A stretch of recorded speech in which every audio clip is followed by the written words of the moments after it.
अस्सलाम वालेकुम जी। अस्सलाम वालेकुम जी। आज का हमारा टॉपिक लॉरेंस ट्रांसफॉर्मेशन की कॉन्सिक्वेंसेज में देखेंगे एक्सेलरेशन लॉरेंस ट्रांसफॉर्मेशन। तो जनाब लास्ट लेक्चर हमने वेलोसिटी का देखा था कि लॉरेंस वेलोसिटी ट्रांसफॉर्मेशन, तो आज एक्सेलरेशन के बारे में देखेंगे। तो न्यूटोनियन मैकेनिक्स के अंदर एक्सेलरेशन को टाइम डेरिवेटिव ऑफ वेलोसिटी देखा जाता है, मगर जब हम स्पेशल रिलेटिविटी में आते हैं तो टाइम भी रिलेटिव है, वेलोसिटी भी रिलेटिव है। तो इसका मतलब आपके पास जो एक्सेलरेशन की डेफिनेशन है हमें उसे मॉडिफाई करने की जरूरत है, क्योंकि आपके पास जिन दोनों चीजों से वो बन रहा है वो दोनों रिलेटिव फिनोमेनन में है। तो स्पेस में एक्सेलरेशन को हम रिलेट कर सकते हैं प्रॉपर एक्सेलरेशन यानी लॉरेंस ट्रांसफॉर्मेशन को इस्तेमाल करते हुए, जिसका मतलब कि आपके पास जो इक्वेशन ऑफ मोशन है उनको भी फिर मॉडिफाई करना पड़ेगा क्योंकि उसमें भी एक्सेलरेशन आएगा।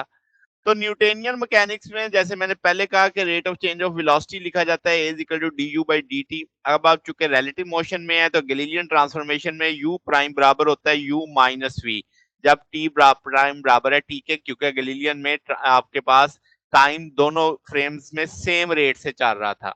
तो इस लिहाज से यू प्राइम बराबर आ जाएगा यू माइनस वी। अब चूंकि आप यहां से एक्सेलरेशन निकालेंगे तो डेरिवेटिव लेंगे, v चूंकि कांस्टेंट है क्योंकि हमारा फ्रेम कांस्टेंट यूनिफॉर्म वेलोसिटी से चल रहा होगा तो उसका डेरिवेटिव तो नहीं आएगा क्योंकि उसमें चेंज नहीं आएगी। तो D you prime over D T prime बराबर आ जाएगा D you over D T के। तो ए प्राइम बराबर ए के। ये कहानी चली गैलीलियन ट्रांसफॉर्मेशन के लिहाज से।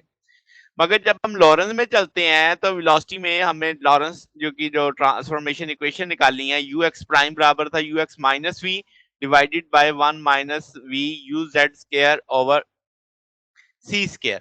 इसी तरीके से यू वाई है, इसी तरीके से यू जेड है और ये सारा आ जाएगा आपके पास। तो अब आपके पास यहाँ पे एक गड़बड़ है, यहाँ पे सारी जगह पे एक्स आएगा जी। इधर भी एक्स होगा और यहाँ पे भी एक्स होगा। ये थोड़ी सी करेक्शन करने वाली है।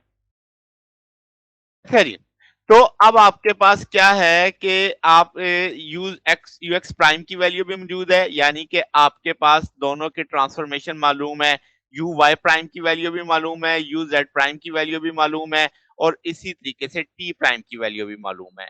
अब अगर हम यू एक्स प्राइम का डिफरेंशियल उठाते हैं तो अब आप क्या करोगे कि भाई आपके पास टाइम देखेंगे कि वन माइनस वी ओवर सी के यू एक्स होल स्केयर हो जाएगा, ऊपर प्रोडक्ट रूल लग जाएगा। तो आपके पास इस तरीके से हम देख लेंगे v चूंकि कांस्टेंट है, जहां वो v के लिहाज से करेंगे वो जीरो हो जाएगा।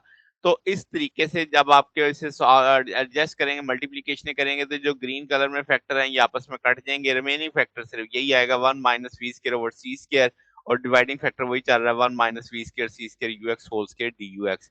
अब आप क्या कर सकते हो कि ये जो ऊपर वाली चीज है ये सारी तो आप क्या क्या जानते हो गैमा के बराबर होता है वन ओवर स्केयर रूट।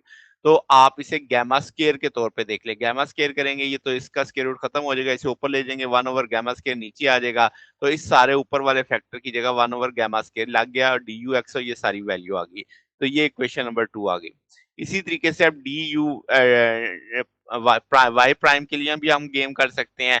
तो आपके पास उसकी वैल्यू अब आपको मालूम है कि ये है, तो नीचे तो वही फैक्टर आ जाएगा, ऊपर जब आप उसके साथ प्रोडक्ट रूल लगाएंगे तो लॉ हॉस्पिटल रूल लगाएंगे तो आपके पास इस तरीके से ये रिजल्ट आ जाएगा। फिर इसी तरीके से y d u z prime के लिए आप ये सारी बात करेंगे तो रिजल्ट आ जाएगा, डी टी प्राइम के लिए करेंगे तो ये फैक्टर आ जाएगा आपके पास।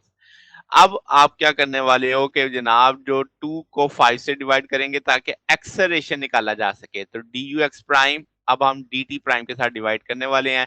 तो रेड कलर में हम इसकी वैल्यू उठा लेंगे, ये वैल्यू 2 वाली वैल्यू हमने डाल दी, ब्लैक में आपकी डी टी प्राइम की वैल्यू आ रही है। आपने जस्ट इसे एडजस्ट करके लिखना है। ये D u x over D T को हम ए एक्स लिख सकते हैं, ये आप पावर 2 है इसकी पावर 1 है तो पावर 3 हो जाएगी, गैमा 3 हो जाएगा, तो ये आपके पास ए एक्स प्राइम की वैल्यू आ जाएगी। इसी तरीके से डी यू वाई प्राइम वाली जो इक्वेशन 3 है उसे भी 5 से डिवाइड कर देंगे ताकि वाई का एक्सेलरेशन आ जाए। ये जो ब्लू कलर में सारी वैल्यू लिखी हुई है डी यू वाई प्राइम की लिखी हुई है, ब्लैक कलर वाली डी टी प्राइम की है। तो इसी तरीके से आप इसको भी सॉल्व कर लेंगे, जो दो फैक्टर हैं अलग अलग करके डिवाइड करके लिख देंगे इसको। पहले तो ये इसके साथ नीचे ज़रब खा जाएगा ना, उसके बाद आपके पास यहाँ पे ये जो मैंने मैजेंटा कलर में लिखा है ये कट जाएंगे, सिंपलीफाई वर्जन आपके पास ये आ जाएगा इस चीज़ का। सिमेट्री के तौर पे सोचते हुए यही ए जेड प्राइम के लिए भी आप सोच सकते हैं कि इसी तरीके से आपके पास A Z gamma square 1 minus V over C square U x whole square आ जाएगा, और यहाँ पे यू वाई था, यहाँ पे यू जेड आ जाएगा, वी ओवर ए एक्स साथ में चल रहा है, gamma square 1 plus V square over square U x whole power cube आ जाएगा। तो ये जो अब आपने तीनों इक्वेशनें देखी 6, 7 और ये 8, ये लॉरेंस ट्रांसफॉर्मेशन कहलाती है फॉर एक्सेलरेशन। तो ये हमारा आज का टॉपिक था। अगर आपको इसमें कोई बात पूछनी हो, डाउट हो, तो नीचे कमेंट्स में पूछ सकते हैं। वीडियो अच्छी लगी हो तो वीडियो को लाइक कीजिएगा, दोस्तों के साथ शेयर कीजिएगा, चैनल को सब्सक्राइब कर दीजिएगा। अब तक के लिए इतना ही, बाकी इंशाल्लाह फिर नेक्स्ट देखेंगे। ओके, अल्लाह हाफिज।